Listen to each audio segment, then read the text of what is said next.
আহারে জীবন, পাষণ্ড ড্রাইভারের ভুলে মুহূর্তেই জীবন হারাতে হলো দুই বোনকে।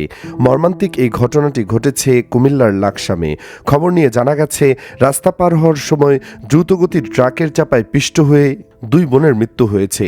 পৌনে 6টায় কুমিল্লা নোয়াখালী আঞ্চলিক মহাসড়কের খিলা উত্তরবাজার এলাকায় এ দুর্ঘটনা ঘটে। লাকসাম হাইওয়ে ক্রসিংয়ের ভারপ্রাপ্ত কর্মকর্তা ওসি সরকার আবদুল্লাহ আল মামুন এ তথ্য নিশ্চিত করেছেন।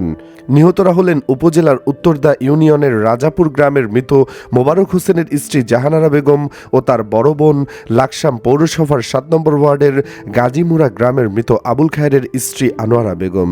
এ বিষয়ে জানতে চাইলে প্রত্যক্ষদর্শীরা জানান, কুমিল্লা নোয়াখালী আঞ্চলিক মহাসড়কের খিল উত্তরা বাজার এলাকায় সড়কের পূর্ব পাশ থেকে পশ্চিম পাশে যাচ্ছিলেন জাহানারা ও আনোয়ারা।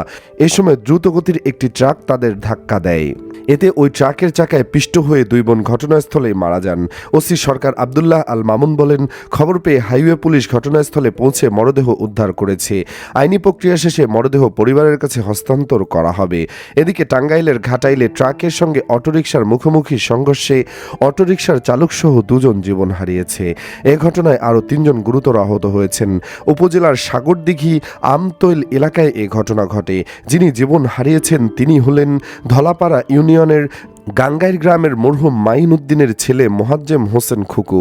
অপরজনের নাম জানা যায়নি। পুলিশ ও স্থানীয় সূত্রে জানা গেছে, বিকেলে যাত্রী নিয়ে একটি অটোরিকশা সাগরদিঘি বাজারে যাচ্ছিল। পথে আমতৈল এলাকায় পৌঁছালে বিপরীত দিক থেকে আসা একটি ট্রাক অটোরিকশাকে ধাক্কা দেয়। এতে অটোরিকশাটি উল্টে ঘটনাস্থলে এক যাত্রীর মৃত্যু হয়। পরে গুরুতর আহত অবস্থায় চালক মোয়াজ্জেম হোসেন খুকুকে সাগরদিঘি ট্রমা হাসপাতালে নেওয়া হলে কর্তব্যরত চিকিৎসক তাকে মৃত ঘোষণা করেন।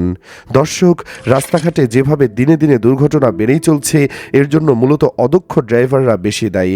কথাটির সাথে আপনিও একমত হলে কমেন্টে হ্যাঁ লিখে জানিয়ে দিন আপনার মূল্যবান মতামত।